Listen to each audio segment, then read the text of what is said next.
गौतम बुद्ध को भारत के महान आध्यात्मिक गुरुओं की सूची में गिना जाता है, जिनके द्वारा दिए गए शांति, भाईचारे और आध्यात्म के उपदेश हमें आज भी प्रेरित करते हैं।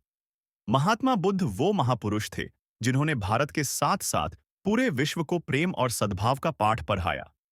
एक महाप्रतापी और धन धान्य से समृद्ध राजा के घर जन्म लेने के बावजूद उन्होंने पारिवारिक मोह माया का त्याग किया और संन्यास का मार्ग अपनाया। संन्यास और तपश्चर्य के मार्ग पर चलते हुए उन्हें जिस अमूल्य ज्ञान की प्राप्ति हुई, उसका पाठ उन्होंने पूरी दुनिया को पढ़ाया। महात्मा बुद्ध आगे चलकर बौद्ध धर्म के प्रवर्तक बने, जिसके आज विश्व भर में 47 करोड़ अनुयायी है। महात्मा बुद्ध द्वारा सैकड़ों वर्ष पहले दिए गए उपदेश आज भी प्रासंगिक है। तो आइए आज पर आते हैं महात्मा बुद्ध के जीवन से जुड़ी एक बड़ी ही प्रेरक और दिलचस्प कहानी, जिसमें उन्होंने बताया है कि आदमी की तुलना कैसे करें। एक बार एक आदमी महात्मा बुद्ध के पास पहुंचा। उसने पूछा, प्रभु, मुझे ये जीवन क्यों मिला? इतनी बड़ी दुनिया में मेरी क्या कीमत है?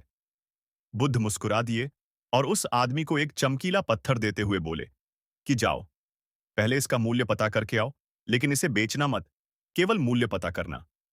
वो आदमी सबसे पहले उस पत्थर को लेकर एक आम वाले के पास गया और उसे पत्थर दिखाते हुए बोला, इसकी कीमत क्या होगी? आम वाला पत्थर को देखते ही समझ गया कि ये कोई बेशकीमती पत्थर लगता है।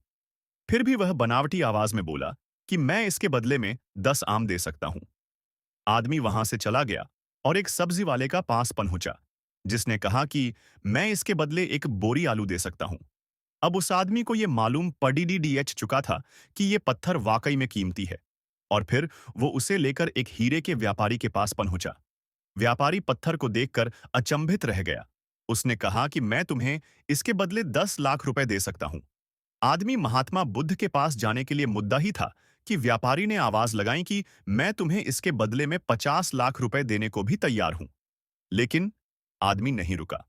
व्यापारी ने गिद्दाते हुए फिर आवाज लगाई कि तुम मुझे बस वो हीरा दे दो, बदले में तुम जितना धन चाहो मैं देने के लिए तैयार हूं।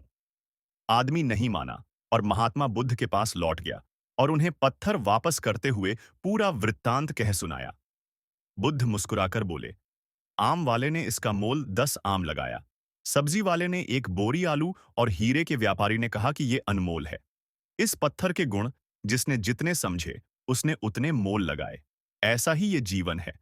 हर आदमी एक हीरे के समान है। दुनिया उसके गुणों को जितना पहचान पाती है उतनी ही महत्ता देती है। लेकिन आदमी और हीरे में फर्क ये है कि हीरे को कोई दूसरा तराशता है और आदमी को अपने आप को खुद ही तराशना पड़ता है। तुम भी अपने भीतर के गुणों को तराशो, तुम्हें पहचानने वाला भी कोई ना कोई मिल ही जाएगा।